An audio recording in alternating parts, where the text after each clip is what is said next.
Pirmąjį reportažą iš šios vietos rodėme dar praėjusių metų kovą. Ta kartą prie čia stovėjusio pastato kalbėjome apie planuojamus prekybos centro statybos darbus ir numatomus eismo pokyčius. Tų pačių metų rugpjūtį ištikimiausi mūsų žiūrovai prisimins, kaip dalijomės Portenkės, taip sovietmečiu buvo vadinami čia veikia prekybos uosto kultūros rūmai, pastato griovimo darbais. Jeigu jums nieko nesako Portenkės pavadinimas, tai galimai prisiminsite čia veikusius legendinius uostamiesčio naktinius klubus – Indigo, Global, Kyvi.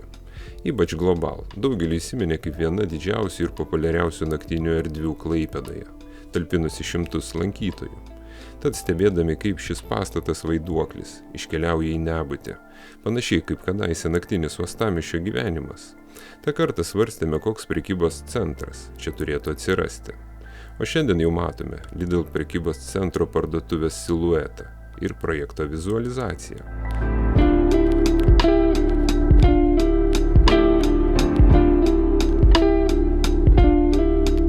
Naujasis pastatas bus vieno aukšto, maždaug 2000 m2 ploto, su įrengta automobilių stovėjimo aikštele ir visa reikalinga infrastruktūra. Sklypo plotas siekia beveik 6000 m2. Viešaisiais šaltiniais skelbiama, kad į projektą planuojama investuoti apie 6 milijonus eurų. Parduotuvė papildys centrinės miesto dalies prekybos infrastruktūrą ir suteiks gyventojams dar vieną patogią apsipirkimo vietą. Pasak vystytojų, statybos vyksta pagal grafiką. Šiuo metu dengiamas stogas ir pradedami vidaus įrengimo darbai, tad objektas sparčiai artėja prie užbaigimo. Panašu, jog naujoji parduotuvė bus labiau pritaikyta prie senamiesčio architektūrinio konteksto, nei mums įprastos pilkos Lidl dėžutės. Matyt, atidarymą jau galima tikėtis šių metų pirmojo pusmečio pabaigoje.